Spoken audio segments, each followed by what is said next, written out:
Hello, welcome to today's video. So last week we focused on collecting like terms and multiplying out brackets. So today we're still focusing on algebra, but we're going to be focusing on factorising. Okay, so the first thing we're going to be looking at is highest common factor. Okay, so a factor is a number that could be divided into another number without leaving a remainder. So for example, if we had the number 20, 5 is a factor of 20. Okay, because 5 can be divided into 20. Okay, so 20 divided by 5 is 4. Okay, so what we're going to do first is just look at some factors for a number. Okay, then we're going to look at the highest common factor of a couple of different numbers. Okay, so let's actually just stick with 20. So find the factors of 20. Okay, so we're just trying to think of numbers that we can divide 20 by. Okay, so we can obviously divide 20 by 1, we can divide 20 by 2, we can divide 20 by 4, and we can divide 20 by 5, and we can divide 20 by 10, and we can divide 20 by 20. Okay, so we say that those are the factors of 20. Okay, you can also write them in a different way. You can think of what two numbers multiply to get 20. So you can start with 1 times 20. You can start with, seconds. You can do 2 times 10. And then you can do 4 times 5. Okay. I find this way a bit easier of doing it. Okay, so you can just be like, okay, 1 times 20 is 20, 2 times 10 is 20, and 4 times 5 is 20. So therefore, okay, if you want to write therefore in math, you can just write 3 little dots in a little triangle. So therefore the factors are 1, 2, 4, 5, 10, and 20. Okay, so you just write all of these numbers down. Okay, and they are the factors of 20. Okay, because you can divide 20 by all of these. Okay, so let's go on to another question. Okay, so find the highest common factor. Now, we don't usually write out highest common factor because it takes a while. So we just write HCF. So find the highest common factor of 16 and 72. So what we're going to do is we're just going to find out the factors for 16, then find out the factors of 72, and then work out what the biggest number is that they have in common. Okay, so let's focus on 16 first. Okay, so the factors of 16, let's think of numbers that multiply to get 16. Well, 1 times 16, 2 times 8, and 4 times 4.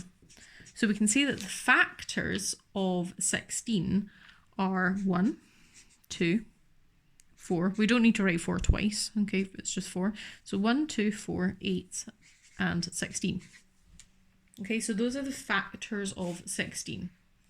Now 72 is a little bit trickier because it's a little bit bigger. Okay, so we can go 1 times 72. We can have 2 times 36. We can have 3 times 24. We can have 4 times 8. We can have 6 times 12. And we can have 8 times 9. So quite a lot there. Okay, so our factors of 72 is quite a long list. 1, 2, 3, 4, 6, 8, 9. Oof. Why did I write 8 there?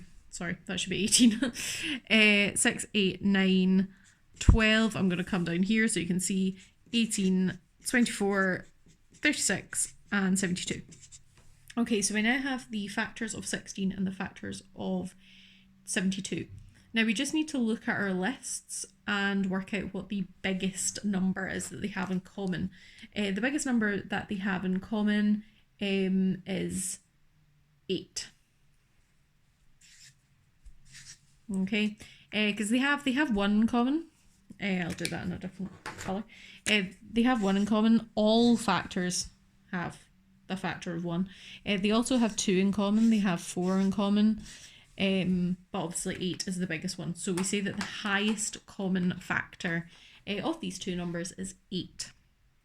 Okay, this will come into our algebra in our next question. Okay, another possibly easier way of doing the highest common factor, it depends on the numbers, but another way of doing it is just thinking of what times table does 16 and 72 both appear in.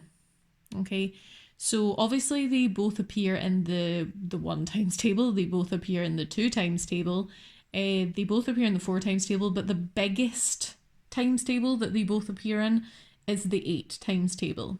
Okay, so yeah, that's another way of working it out. Okay, slightly less rigorous. This is more you're less likely to make a mistake doing it this way, but if you think you can kind of work it out by just using the timetables, then yeah, you can try that. Okay, so on to actually factorising algebraic terms. Okay, so what we mean by factorising algebraic terms is in the last topic we had things like 2x plus 3, and we had like little brackets like that, and we learned that we can multiply out this bracket. Okay, and that was called expanding brackets.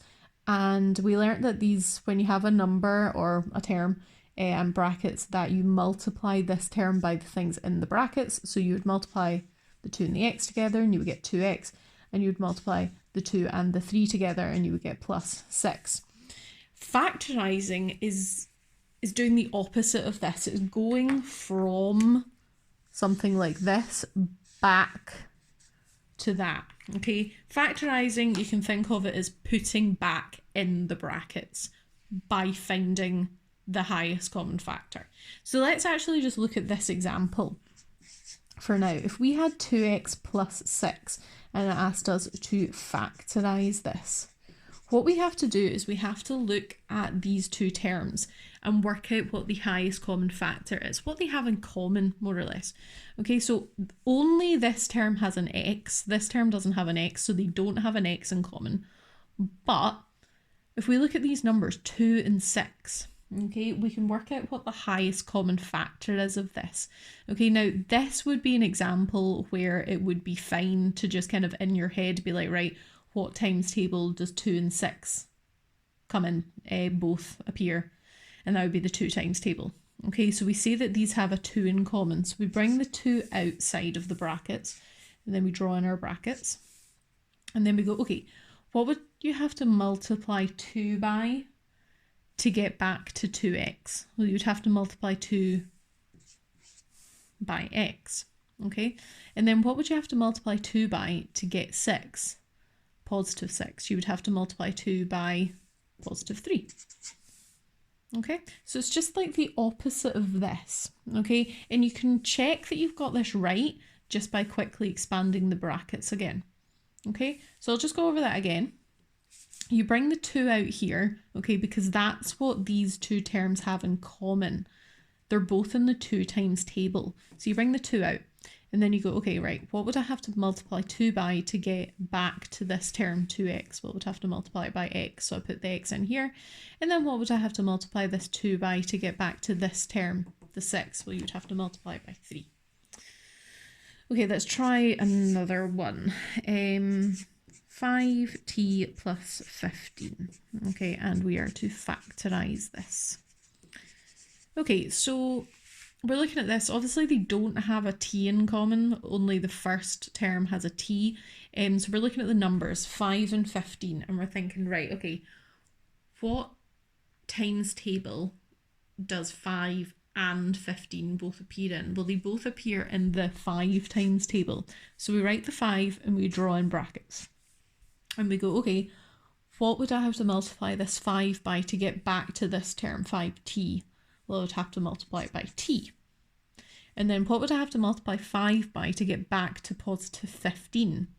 Well, I would have to multiply it by 3. Okay, and it's positive 15, so plus 3. Okay, and that's it factorised. Okay, as I said, again, you can check that you've got these right by just quickly expanding the brackets. 5 times t is 5t, and 5 times 3 is 50. Okay, and that matches this, so you've got it right. Okay, let's try another one. If we had 16x plus, yeah, we'll do plus 12. Okay, so we are looking at this, and again, they don't have x in common because only the first term has x in it. But we have to think about what numbers 12 and 16 have in common. What times table does 16 and 12 both appear in? Okay. In this case, it might be worth doing a little, like writing the factors down. It's up to you. I'm going to do that because I think it'll be useful. So the factors of 16 are 1 and 16, 2 and 8 and 4 and 4. So my factors are 1, 2, 4, 8 and 16. And the factors of 12 are 1 times 12, 2 times 6 and 3 times 4. So my factors are 1, 2, 3, 4, 6 and 12. So from here, I can see that they both have 4 in common. Okay, so that is my highest common factor. So I have to take out this 4 out the front here. Okay, now again, if you're comfortable with just thinking about what times table 14, sorry, not 14, what times table 12 and 16 appear in, then that's fine. But if you do put a 2 here, because obviously they do both appear in 2, you are getting that wrong, okay, because it wouldn't be fully factorised. You're always looking for the highest common factor. So they do have 2 in common, okay, but they have a bigger number in common, which is 4, okay. So then we have to think, okay, right, what would I have to multiply 4 by to get 16x, okay? Well, let's focus on the number first. What would I have to multiply 4 by to get to 16? Well, I would have to multiply it by 4. And then how would I get the x involved? Okay, just put an x there. And then how would I, or sorry, what number would I multiply 4 by to get back to 12? A 3. Okay. Right, last one of these, I think. We'll do 2xy take away y. Okay, so in this one, there's actually no numbers that they have in common because obviously this term has a number, that term doesn't have a number, so they don't have any numbers in common. But they do have a letter in common. They both have a y in common. So this one's a little bit different because we take a y out the front. Okay, like that. Then we have to say, right, what would I have to multiply y by to get 2xy? I would have to multiply it by 2x. And then this one's a little bit tricky. Well, it's not tricky, but it's just you have to think about it a little bit. What would you have to multiply y by to get y, to get take away y? Well, you can't multiply by y because y times y is y squared, or y to the power 2. So what would you have to multiply y by to get y? This 1. Y times 1 is 1. Okay, but remember this is take away y. This is negative y. Okay, so to get a negative y here, you have to put a take away in here. Okay. Right, so that is factorising using a highest common factor. Okay, I'll put this up here so you can see all of the work that we did there. And that is us for today.